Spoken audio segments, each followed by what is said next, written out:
It was the kind of murder that shouldn't have been possible. One man, one room, one locked door, no windows, no escape. And yet, the victim was dead, throat slashed, blood soaked into the Persian rug, while the only key lay on the inside. The police called it an open and shut case, but there was nothing open about it, and it definitely wasn't shut. The truth, it was buried in silence, because in the town of Elmridge, no one spoke. The call came in at 6:17 a.m., crisp and sharp as the frost biting the Elmridge countryside. Detective Fiona Redgrave, coffee in hand, drove through the thin morning mist, the kind that clung to skin like secrets.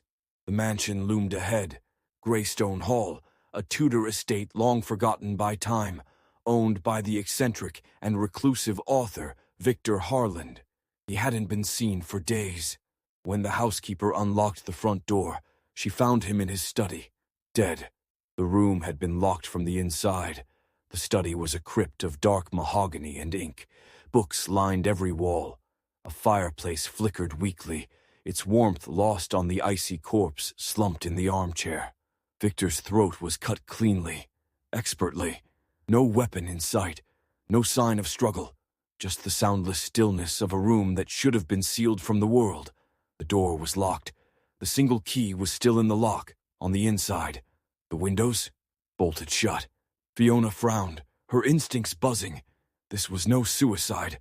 It was a message. Victor Harland had no shortage of enemies, but few had the privilege of proximity. His inner circle was small, brittle, and volatile. There was Eleanor Bryce, his estranged sister, who hadn't spoken to him in 7 years, not since the lawsuit. Martin Delacroix, his literary agent, rumored to be on the verge of being fired. Clara Winslow, his young, enigmatic assistant, who lived on the estate in the guest house.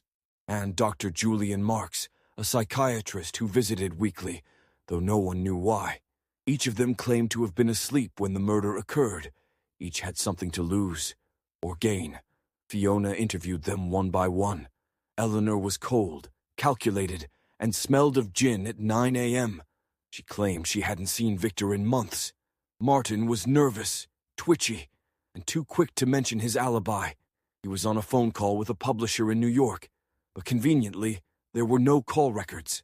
Clara was serene, almost robotic. She said she heard nothing, saw nothing, knew nothing. Julian Marks was a wall of charm and intellect. He diagnosed Victor with paranoid delusions, but wouldn't elaborate. Fiona left each interview with more questions than answers. 3 days into the investigation, Fiona returned to the study, drawn by a gut feeling that something had been missed.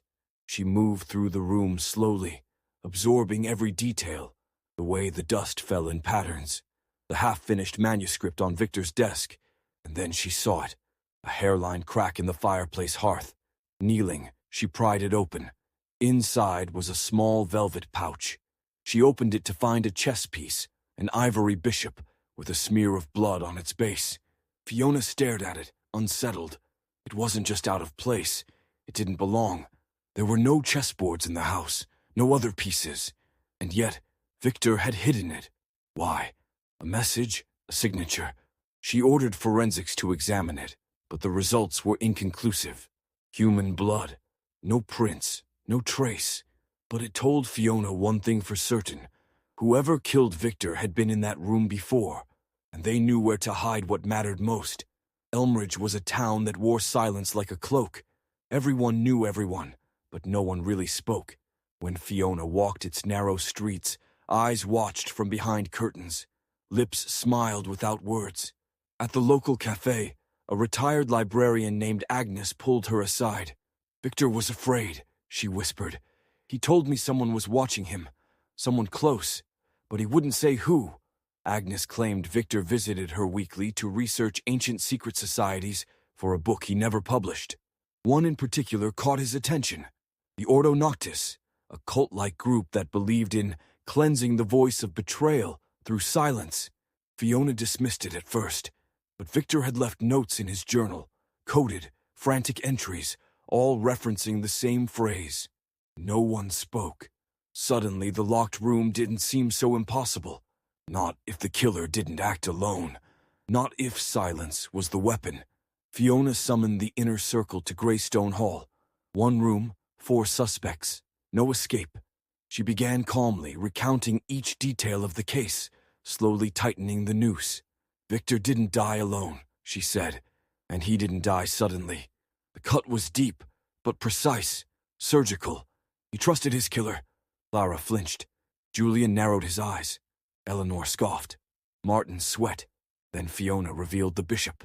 She watched their faces closely. Only one twitched. Julian. He recovered quickly, but it was enough.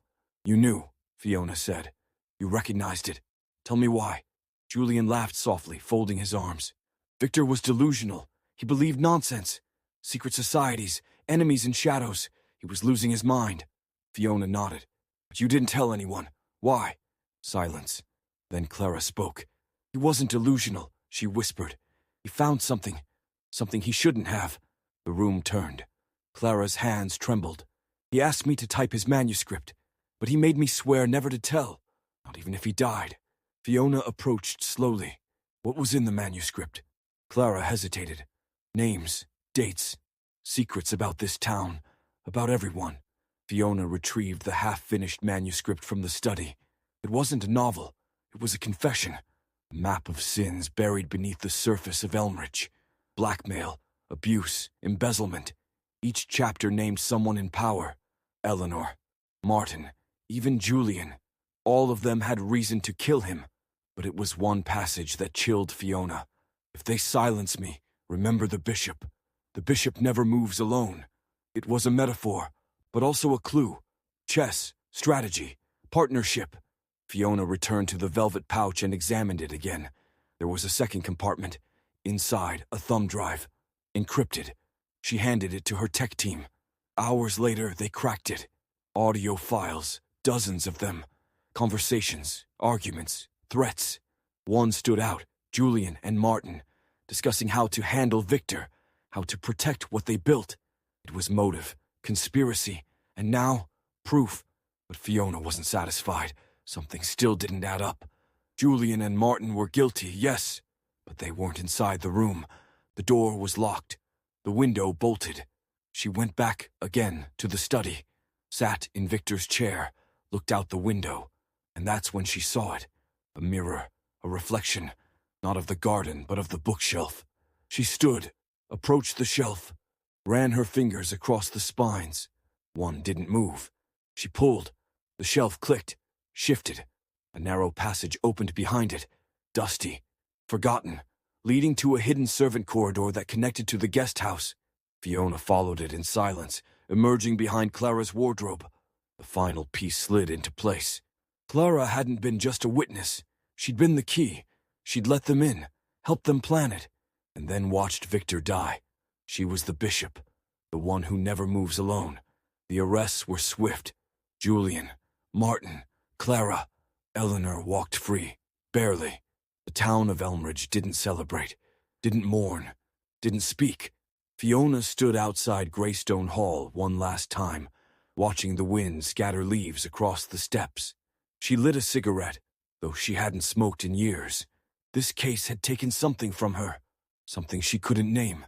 Victor Harland had died alone in a room full of secrets, but in the end, the silence that killed him also condemned his killers. The bishop never moved alone, and Fiona had made sure every piece fell exactly where it should. As she drove away, the town disappeared behind her in the fog. Elmridge would forget. That's what it did best. But Fiona wouldn't, because once you open a locked room, you never look at doors the same way again.